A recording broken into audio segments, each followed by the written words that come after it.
Forge Extractive, on façonne l'avenir, on bâtit les légendes. Yo, bienvenue sur Forge Extractive. Ici, on parle vrai, pétrole, mine, ingénierie, tout ce qu'il faut pour comprendre, construire, réussir. Notre slogan, on creuse dur, on vise haut.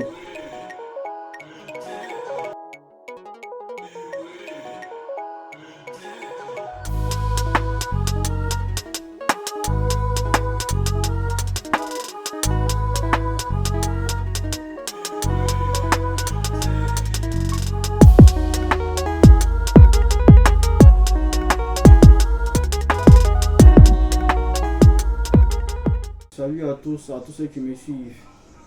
Voilà, dans la vidéo précédente, nous avons parlé du rôle de la diagraphie dans un forage pétrolier. Voilà, nous avons énoncé certaines notions et j'avais promis de faire une vidéo où j'allais parler plus précisément des caractéristiques d'une roche que les diagraphies peuvent mesurer, dans laquelle les diagraphies peuvent s'appliquer.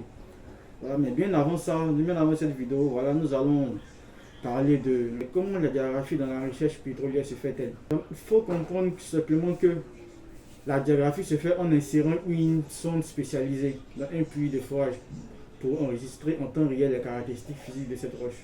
Et ça, c'est ce que nous avons mentionné dans notre première vidéo en disant que cela consiste en fait à faire des sondes spécialisées. Ces sondes-là sont des appareils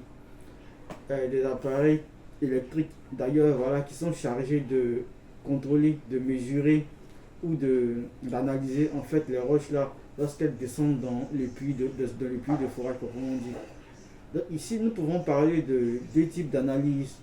La première analyse qui sera la diagraphie instantanée et la deuxième analyse qui sera la diagraphie différée. Donc dans une autre vidéo également nous allons prendre le temps d'expliquer en quoi consiste la diagraphie instantanée, en quoi consiste la diagraphie différée. Mais on note que dans les deux types de cas, voilà, nous utilisons des sondes qu'on va introduire dans le puits de forage afin d'analyser les différentes roches, les différentes couches que nous allons traverser, voilà, dans ce puits-là. Il faut savoir que dans le contexte même de la diagraphie, lors d'un forage pétrolier, nous devons savoir le massif rocheux que nous sommes en train de traverser. Nous ne devons pas juste forer pour forer, mais nous devons forer pour avoir les informations sur la roche que nous sommes en train de traverser. Donc pour cela, nous allons également nous allons faire plusieurs types, mais dans notre sujet ici, il s'agit simplement de la diagraphie. Donc nous allons utiliser des sondes qui seront à l'intérieur en fait de l'outil de forage afin de pouvoir mesurer, voilà, afin de pouvoir avoir les informations sur la propriété physique des roches que nous allons traverser pendant le forage. Pour comprendre en fait ce processus là, nous allons essayer de résumer en trois parties. Voilà, en trois parties, c'est-à-dire ce que nous devons retenir en fait, voilà, de comment est-ce que la diagraphie se fait. Mais il faut comprendre que dans un premier temps, nous faisons descendre en fait des sondes dans un puits. Et ces sondes là vont descendre en fait dans tout le long du trou, qui sont attachés à des câbles. Et c'est ce câble là qu'on appelle le wireline. Cette sonde contient des capteurs qui vont mesurer différentes propriétés des roches, mètre par mètre. Donc il y aura un module relié au câble qui va enregistrer tout ce qui est donné des paramètres physiques que cette sonde là va enregistrer dans le puits de forage.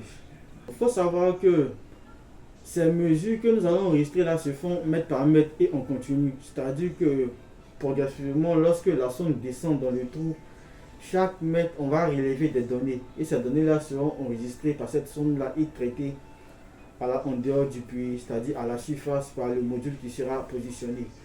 Il faut savoir qu'on pourra mesurer plusieurs types de paramètres tels que la résistivité, qui est la capacité à conduire l'électricité, utile pour détecter l'eau ou les hydrocarbures, la densité également et la porosité, pour savoir si la roche peut contenir du pétrole, la vitesse de propagation des ondes, utile pour connaître la dureté des couches traversées. Lorsque cela se fait et que les sondes sont descendues dans le puits, notre partie la plus essentielle sera maintenant l'interprétation des courbes de diagraphie.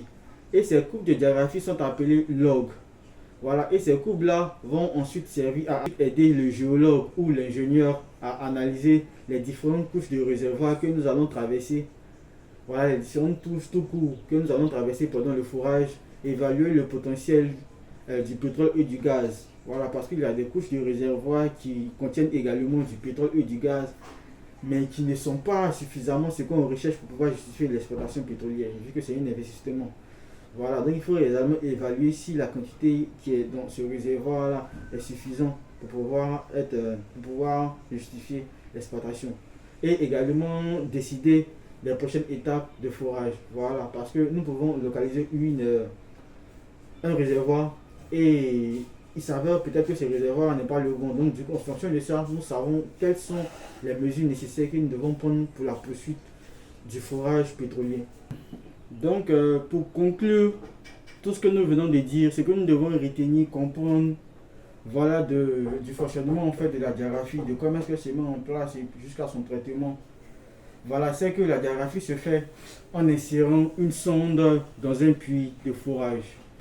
Et cette sonde-là mesure en continu des données comme la porosité, la densité, la résistivité des roches, voilà, et même la radioactivité, voilà, l'impédance acoustique, voilà, que nous avons cité là. Donc elle mesure beaucoup de paramètres des roches que nous allons traverser. Et c'est à travers en fait ces paramètres-là que nous allons interpréter.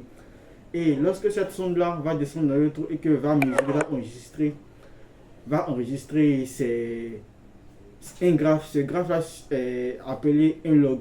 Et c'est ce log-là qui va permettre aux ingénieurs ou aux géologues de faire une analyse, une interprétation des données que nous avons collectées.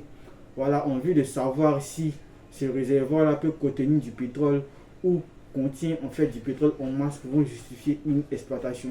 Et nous devons comprendre et noter que cette méthode-là en fait est rapide, précise et essentielle, raison pour laquelle elle est appliquée dans le domaine pétrolier. Voilà, donc sur ce, je pense que vous savez dès aujourd'hui comment est-ce que la diagraphie se met en place dans un forage pétrolier et surtout à travers notre première vidéo, vous savez également le rôle de la diagraphie dans un forage pétrolier. Je vous remercie d'avoir suivi et à bientôt.